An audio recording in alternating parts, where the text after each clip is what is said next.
24 March Mohammad বাগের জোলগাদরকে ইরানের supreme national security কাউন্সিলের প্রধান হিসেবে নিয়োগ দেওয়া হয়েছে। বিষয়টি নিশ্চিত করেছে সংবাদ মাধ্যম আল জাজিরা। তিনি সম্প্রতি বিমান হামলায় নিহত আলী লারিজানির স্থলাভিষিক্ত হয়েছেন। এই পদটি ইরানের অন্যতম গুরুত্বপূর্ণ সরকারি পদগুলোর মধ্যে একটি, যেখানে দেশের অভ্যন্তরীণ ও বহির্বিশ্বের নিরাপত্তা চ্যালেঞ্জ একসাথে সামলাতে হয়। আল জাজিরার প্রতিবেদন বলছে, জোলগাদর আইআরজিসির সাবেক সদস্য।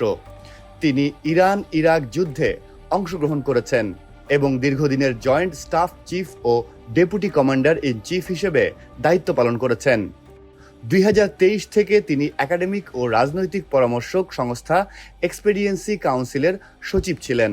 তার এই অভিজ্ঞতা তাকে দেশের নিরাপত্তা নীতি ও কৌশল নির্ধারণে গুরুত্বপূর্ণ ভূমিকা রাখতে সক্ষম করবে বলে ধারণা করা হচ্ছে।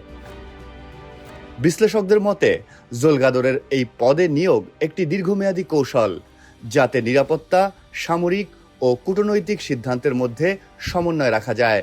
বিশেষ করে কেউ যুক্তরাষ্ট্র বা অন্যান্য দেশের সঙ্গে আলোচনায় বসবে তার আগে জোলগাদরের অনুমোদন নিতে হবে।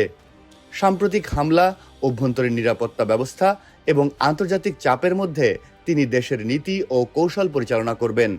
আগামী কয়েক মাসে তার সিদ্ধান্ত ইরান ও পুরো মধ্যপ্রাচ্যের ভূ রাজনৈতিক পরিস্থিতি প্রভাবিত করবে।